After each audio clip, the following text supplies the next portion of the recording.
Hello everyone, কেমন আছেন সবাই? আবার আপনাদের সামনে একটি ভিডিও নিয়ে হাজির হলাম। আজকে আমরা বড় বড় চিংড়ি মাছ ভুনা করব। তো চিংড়ি মাছগুলো সুন্দর করে কেটে পরিষ্কার করে নিয়েছি। এখন আমরা চিংড়ি মাছের ভিতরে হলুদের গুঁড়া, লবণ, মরিচের গুঁড়া দিয়ে সুন্দর করে চিংড়ি মাছগুলোকে মেখে নেব। তো আমাদের মেখে নেওয়া হয়ে গেছে। এখন আমরা কড়াইতে তেল দেব। তো তেল মোটামুটি গরম হয়ে গেছে। এখন আমরা চিংড়ি মাছগুলো সুন্দরভাবে অল্প অল্প করে ভেজে নেব। তো আমাদের চিংড়ি মাছ মোটামুটি সবগুলো ভাজা শেষ পর্যায়ে। আমাদের চিংড়ি মাছ ভাজা হয়ে গেছে। এখন আমরা চিংড়ি মাছগুলো তুলে নেব। তুলে নিয়ে যে অবশিষ্ট কড়াইতে তেল আছে সের মধ্যে আমরা পেঁয়াজ, কাঁচামরিচ, একটা টমেটো দিয়ে দেব। দিয়ে কতক্ষণ তেলে সুন্দর করে এটাকে ভেজে নেব। তো আমাদের মোটামুটি এটা ভাজা হয়ে গেছে।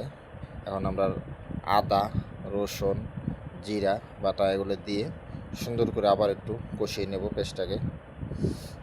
তো হয়ে গেছে। এখন আমরা দিয়ে দিচ্ছি হলুদের গুঁড়া, মরিচের গুঁড়া, ধনিয়ার গুঁড়া দিয়ে আবারও পেস্টটাকে সুন্দরভাবে ভেজে নেব। তো মোটামুটি কষানো হয়ে গেছে। এখন আমরা হালকা পানি দিয়ে আবার মশলাটাকে ভালো করে কষিয়ে নেব, যদি মশলার গন্ধটা না আসে। তো কষানো হয়ে গেছে। এখন আমরা মাছগুলো দিয়ে সুন্দর করে একটু কষিয়ে নেব। তো মাছগুলো দিয়ে আমাদের মোটামুটি কষানো হয়ে গেছে। আমরা হালকা পানি দিয়ে দেব। পানি দিয়ে আবার একটু ভালোভাবে নেড়ে চেড়ে কষিয়ে নেব। তো অনেক দিন ধরে আমাদের চ্যানেলটিতে ভিডিও ছাড়া হচ্ছিল না। তো আজকে অনেক দিন পর আবার একটা ভিডিও ছাড়লাম।